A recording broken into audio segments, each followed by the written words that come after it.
বাগেরহাটের ঐতিহাসিক ৬০ গম্বুজ মসজিদের পাশে ঐতিহাসিক ঘোড়াদিঘি।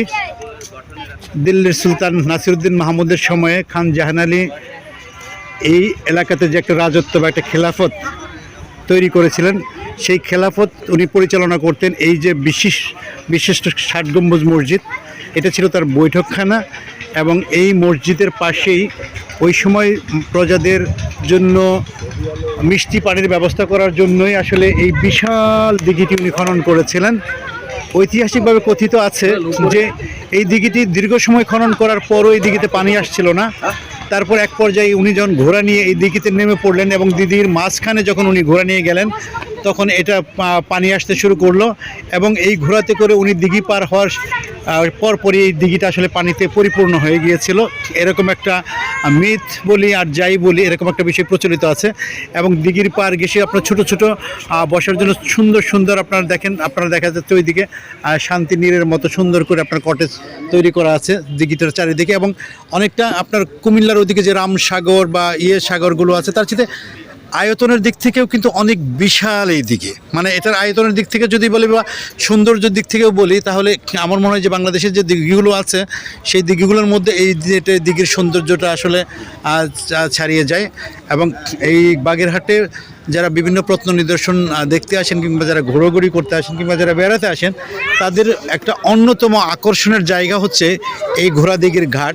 ঠিক যে ঘাটটাতে আমরা আছি, এবং আপনারা দেখতে পাচ্ছেন দিঘিতে অনেক আপনার লাল শাপলা, লাল পদ্ম ফুটে আছে এবং দিঘির চারিদিকে আছে, কিন্তু মাঝখানে বিশাল বিস্তীর্ণ দিঘিতে শুধু মানে নীল পানির মতোই দেখা যাচ্ছে। এবং এই পানিটা আসলে ব্যবহার করা যায়, অনেকে খাওয়ার জন্য এই পানিটা নিয়ে রিফাইন করে ব্যবহার করে। এটা আসলে কি বলবো, এটার বিশালতা আসলে বোঝানো খুবই মুশকিল। যদি ব্যক্তিগতভাবে আপনারা কেউ দেখেন বা দেখে এটাকে এখানে আসেন, তাহলে হয়তো এটা বোঝা সম্ভব বা এটার বিশালতা বোঝা সম্ভব। এই দিঘিটি খনন করতে কতদিন লেগেছিল, এটা কি আপনি কোনো ধারণা আছে? না স্যার, এটা ওইরকমভাবে আনুমানিক দলিল নাই, লেখা নাই, তাই না? আচ্ছা, ঠিক আছে। এবং এই দিঘির পাশ থেকে আপনার এখানে ওই যে দেখতে পাচ্ছেন আপনার ওই ৬০ গম্বুজ মসজিদের পেছনে একটা ছোট্ট দরজা দেখা যাচ্ছে। এই দিঘির এই দিক দিয়ে যে রাস্তাটা, এখান দিয়ে খান জাহান আলী ওখানে প্রবেশ করতেন এবং দরবারে বসতেন। এবং এইখানে ছোট্ট একটা গেটও আছে, এইখান দিয়ে এই রাস্তা দিয়ে উনি যেতেন এবং যে উনি দরবারে ঢুকতেন। অসাধারণ সুন্দর এবং খুব আধুনিক স্থাপত্যকর্মের নিদর্শন যেমন এই ৬০ গম্বুজ মসজিদ, আর পাশাপাশি খুব প্রাকৃতিকভাবে খুবই মনোরম করে তৈরি করা হয়েছে এই দিঘি। এটা আসলে সব কিছু মিলে একটা অসাধারণ একটা স্থাপত্য এবং ঐতিহাসিক নিদর্শন, যেটা ভ্রমণ পিপাসুদের জন্য কিংবা যারা জানতে চান, ইতিহাস বুঝতে চান, তাদের জন্য একটা বিশাল খোরাক হতে পারে। তারা এটা জানতে চাইতে পারেন আরও অধিকভাবে।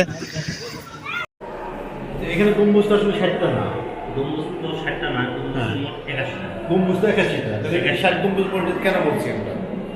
এই ৬০ গম্বুজ বলার তো একটা কারণ আছে। মসজিদের ভিতরে পাথরের পিলার আছে ৬০টা।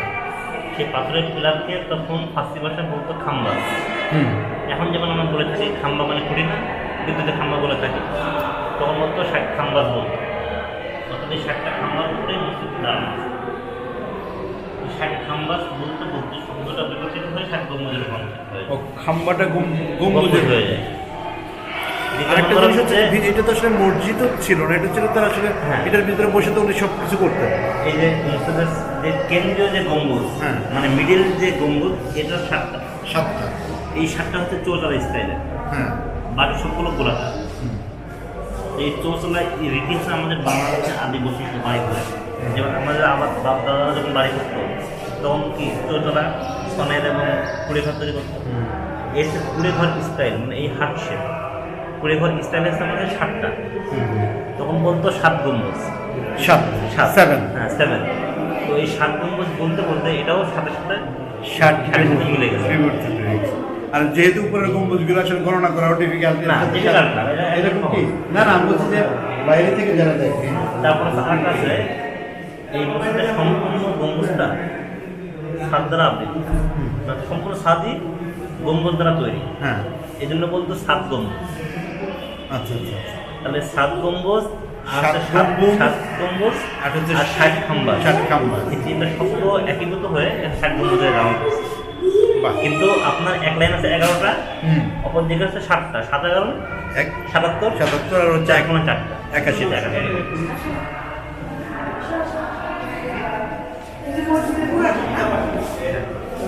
এই মাঝখানে